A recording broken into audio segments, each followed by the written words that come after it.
The Grasp of Malok. This is a gun that I initially wrote off as just some dumb gun that I'd never actually want enough to grind for, but then Triple Red grinded for one, Arctic grinded for one, and so many other popular YouTubers did as well. And at the start of this DLC, grinding for a gun just didn't appeal to me. It didn't even cross my mind, honestly. I didn't want to do it again because I already grinded for the Hopscotch Pilgrim just in that last DLC, and we see what happened to it. But this gun still intrigued me. Why did so many people want this thing? So I finally grinded for one, and I ended up getting a relatively ideal roll for this gun. I imagine counterbalance might be more preferable over rangefinder in some circumstances, but brace frame really does seem like it's good enough to bring the stability up. With counterbalance though, it would eliminate the left and right recoil that this gun has. The recoil is less noticeable with brace frame, but it still exists. So how good is this gun? At first, I felt underwhelmed, but then I realized I was winning gunfights much easier against Hawksaws and PDX-45s. It was as if I was causing some impressive amount of flinch to them, and they just couldn't hit their shots because of it. And that's exactly what I was doing. Some people say getting hit by this thing kind of feels like getting hit by a machine gun, and that they can't do anything to retaliate because of it. So, is this gun worth grinding for? That depends. For me, it was.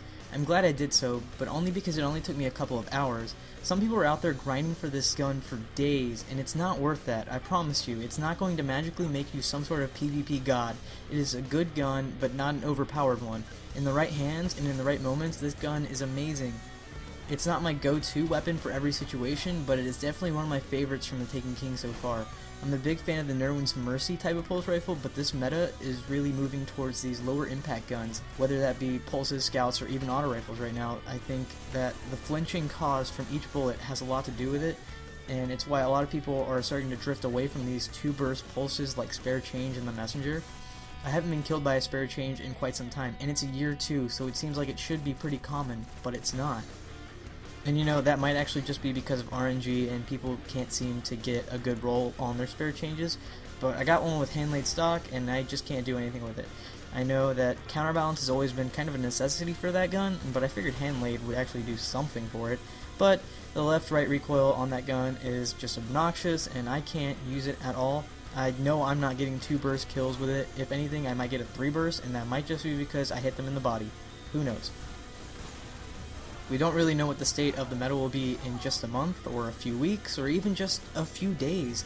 So I'm really intrigued to see where this gun ends up and like what it competes with, and if it can still compete even with whatever the meta is going to be next time. Sounds like auto rifles are really making a rise. I don't know how it's going to go. I'm not Bungie. I don't know if they're going to be overpowered. I don't know anything about it, but I'm really interested to see where this gun is and just pulse rifles in general. Anyway, thanks for watching guys, and I'll see you in the next one.